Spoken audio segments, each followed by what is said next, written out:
What is going on, guys? DBG here. In this video we are going to be doing a video I did it about a month ago at the very end of September, and I'm probably going to do one of these videos every single month. Just like as soon as October starts, sorry, not October, November starts, I'm going to do a best possible squad that you can pick up, as well as a highest overall card. So for me anyway, I think it would be kind of cool to see videos like this one, videos like the best squad you can make, and in the highest overall squad at the end of each month, so that at the end of the year you can kind of look back on it and see just kind of how my team's evolved over the year. But in this video, I'm going to actually say this before we get onto the list, I'm not talking about the top 5 budget players. I will probably make another one of those videos in a couple of weeks, but I've been doing a few of them recently. But I'm going to be talking about the top 5 alternatives, meaning that the best cards in the game, these 5 alternatives are going to be alternatives. Cards that play a very similar playstyle and are also quite cheap. But anyway, yeah, so in this video we're going to be talking about the 5 best players, in my opinion, the best player at each position. And this isn't going to be like other videos where I talk about players that can play that position. They have to specifically be in that position. So no 2 guards, a point guard, things like that. So in my opinion, the best point guard in the game right now that you can buy, I'm not going to be doing token rewards because maybe, actually no, John Stockton may be the best, but I'm going to say Stephen Curry. Big reason for Stephen Curry, he's got that Hall of Fame limitless range. I played one game with him, scored 51 points. I didn't have the best game with him, but he ended the game so well. But Steph Curry is an unbelievable shooter. He's got an incredible three-pointer, decent mid-range shot for Steph, good driving layup. The only problem with Steph is, obviously, he's got great passing stats, great ball control. Passing vision's a weird one, but he's only got a steal rating of 40, which is really bad. He's really fast, good lateral quickness, good on-ball defensive IQ, but a steal rating of 40 is a bit killer. Now we're going to go over a budget alternative for Stephen Curry, and it's actually kind of hard. So you go to point guards, like you kind of look at all these cards. Like obviously Kemba is somewhat budget and plays very similar to Steph. Somewhat budget is the other Steph Curry. Actually Kemba might be a bit expensive, I'm not sure. But I don't know. I'm going to go with one of these 2 Trey Youngs, whichever one is cheaper. I know he might be a little bit pricey, but I honestly think that this Trey Young is not that expensive, but he's just incredible. So Trey Young, 91 offense, 78 defense overall. This one, I think this one's slightly better, even though he does have a little bit worse three-pointer. This one has a much better driving layup of 93. But Trey Young just plays like Steph. He comes with 5 gold badges, diamond acrobat, deep range, Jedi, limitless range, and catch and shoot, which are good ones to have. And he's got great ball control as well. Not really going to play much defense at all, but he is faster than Steph. He's only an inch smaller than Steph, and he shoots almost as well as Steph does.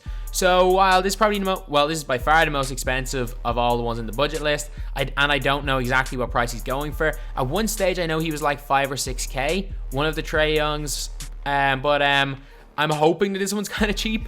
I'm not on console right now, and I haven't looked on console in ages, but I'm going to put him on the list, even if he is around the 10K MT mark, because Trey Young, honestly, is just a slightly downgraded version of this Steph Curry. They're very similar, and he's a beast. Trey Young has torched me a few times in this game, which is why I have him on the list. At the 2 guard, I'm going to put in, this is a really tight one, between Andre Iguodala, Vince Carter, who is a beast, and Brandon Roy. And I'm going to put in Brandon Roy. Brandon Roy, 95 offense, 92 defensive overall. He's got 15 gold badges, including limitless range, catch and shoot, some really good ones, as well as gold posterizer. Brandon Roy has got great shot mid, decent shot 3, an insane release, great driving dunk, great ball control using speed boost.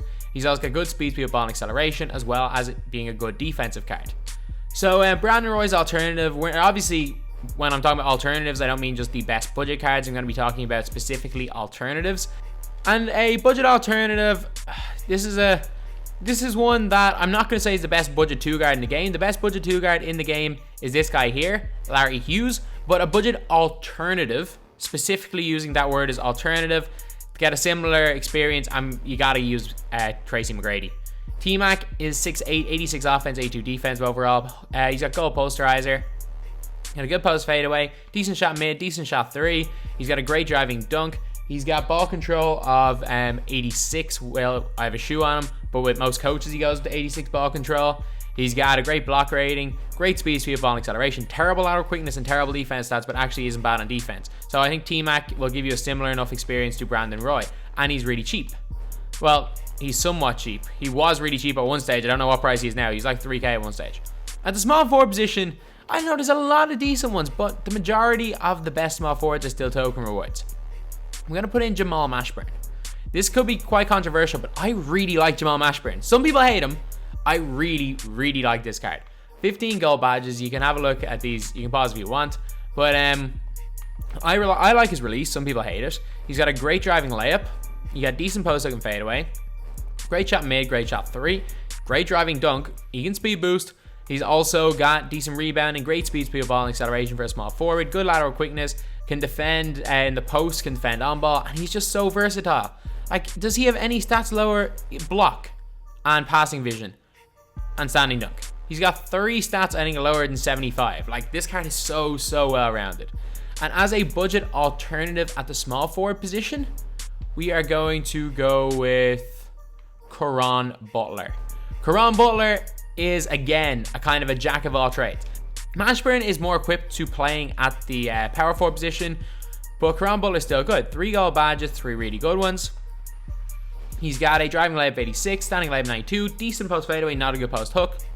Good shot mid, good shot 3, and a better release than Mashburn. So, well, I like Mashburn's release, but Caron Butler's is absolutely cash. He's got a good driving dunk as well. He unfortunately can't speed boost, but he's got decent passing stats, decent steal rating. He's not the best rebounder, good speed, ball, and acceleration, good lateral quickness, and a good perimeter defender. However, unlike Jamal Mashburn, Caron Butler can't really defend in the post. So if you're using him as a small forward, Caron Butler is honestly not that much worse. However, Mashburn is just that little bit more versatile, and I definitely would have no problem running Mashburn at the 4. Even though I've run Butler there before, he has not been too great at that position. But still, he's really cheap, and he's, especially at the small forward position, not that much worse than the best you can get. At the power forward, you guys might call me crazy, but I'm not going to go with Anthony Davis heat check because he's not always heated up. But either way, it doesn't really matter. Blake Griffin, nowhere close. No shot mid at all. I'm going with Tom Gugliotta. Blake Griffin's free throw is also like 50. Gugliotta is just like averaging 9 points per game for me in 9 minutes. There's a 10 goal badges, 10 really good ones. He has got great driving layup, great post hook and fadeaway. He's got a great shot mid, good enough shot 3 with a release that's money once you get it down. Unbelievable driving and standing dunk, the best dunker in the game in my opinion. He doesn't have the best ball control, but he has a cheesy crossover, which means he actually can get by people. Good enough block rating, good steal, good rebounding stats, good speed, ball, and acceleration, decent lateral quickness, good on ball and low post defensive IQ, just really versatile, and there's nothing in this game that Tom Gugliotta can't do. A unbelievable card. Trust me, this card is absolutely unbelievable, and you are going to want to try this card out. He is so good. If you can afford it. He's really expensive. Like, don't get me wrong, like, I am hoping they give another version of Tom Gugliotta this year, whether it be a Ruby, I don't know, just some cheaper alternative version of this card, because he is insane and he's just so expensive. So when it comes to alternatives for Tom Gugliotta, we are going to go with a card that was recently released, and he's not the same defensively, but offensively I think he's a great alternative. It's Koosman. So Koosman, 86 offense, 79 defensive overall, comes with 3 gold badges, 3 good ones. He's got a great driving layup, decent post hook and fadeaway, decent open shot mid, good open shot 3 of 85. He's got a driving dunk of 85, which is good. Decent standing dunk, 77 ball control, good passing stats. He doesn't have, obviously, the same defense stats, not the best rebounder, but good speed, ball, and acceleration. Good enough lateral quickness, decent on-ball defensive IQ, not the best low-post defensive IQ. But to be honest, I've used this Koosman a little bit on the PS4. And while I don't think he's as good as Gugliotta, because I just think Gugliotta can play at the center position and dominate, he's honestly plays a similar style for me, and he does quite a similar job, and he's much cheaper. So he's a great alternative to a card like a Tom Gugliotta. At the center position, the best is probably, I don't know, this is really debatable, because if you're looking at like big centers, like shot blocking centers and guys with great post moves, you might say Moses Malone is the best you can buy, because, well, technically you can buy him by completing the collection. Some people like Jokic, however, he's got terrible lateral quickness. Dikembe can't shoot. Some really like Bob Lanier, who's a really good card. Like, don't get me wrong, Lanier's good. Ben Wallace just is awful. I don't think anyone's gonna say he's the best, but I'm gonna say it's Jermaine ONeal, because he's just versatile. And as a budget actually no, I'm gonna go over Jermaine ONeal stats first. Jermaine ONeal, 98 offense, 97 defensive overall, 15 gold badges. I don't know, well, the one game I played with was a rage quit. He's actually a really nice card. good, like catch and shoot's a good badge to have. Posterizer obviously finisher. He's got all the post badges as well, which is good.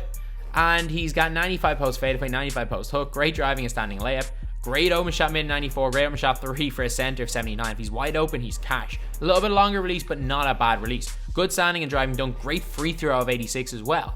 He's got an incredible block of 92, insane rebounding stats, great speed of 79, decent speed ball for center 52. Got good enough lateral quickness for a center of 69, not the best, but not bad at all. Good on-ball defense, good low post defensive IQ. And again, there's nothing this card can't do. The only problem is that he's not 7 foot tall, but like if he was 7 foot, 7'1", he would be without doubt the best center for quite a while in this game, just because of the fact that he can spread the floor as well as being incredible inside. And his alternative may be better than him, budget alternative. And like, there's no point me not bringing up this guy. I know I use him in every gameplay, but at the same time, he is just that much better than every other center, budget center in the game. You've got to put in Raef LaFrentz. I'm gonna go through his stats quite quickly because you guys like know all about him. Like, he's my main man on my PS4 squad, and he just dominates. Like, 3 gold badges. He's got a really nice posting and fadeaway with great animations, great shot mid, great shot 3, decent driving dunk, great standing dunk. He's also got an unbelievable block of 63. Good enough rebounding stats. Because of his high box out, he gets a lot of them, but not obviously not the best stats wise, but he gets a lot of rebounds. Speed is not terrible, not great, but not terrible. He's got 64 lateral quickness, which is again not terrible for a center.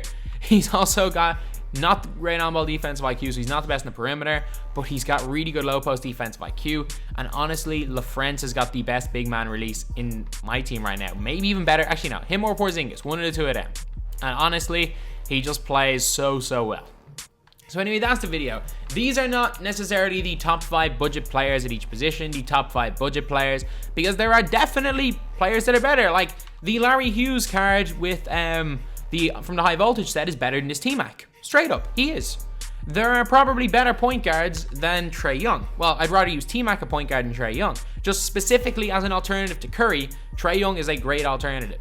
So anyway, yeah, that's the video. In my opinion, these guys all play a similar style to the high-rated players. And if you guys are like me from 2 years ago who didn't spend any money on this game, you can pick up these 5 guys on the bottom probably for a combined, I'd say 25k. I know these guys are all probably over the 100k mark. And for like 25k, you get a very similar experience. And again, on my PS4 squad, I use the budget players exclusively. And I'm fine, I'm doing well. I've gotten the player of the month reward both months. So you don't really need a God squad yet anyway in my team. So anyway, that's the video. Thank you guys for watching. Please like, comment, and subscribe.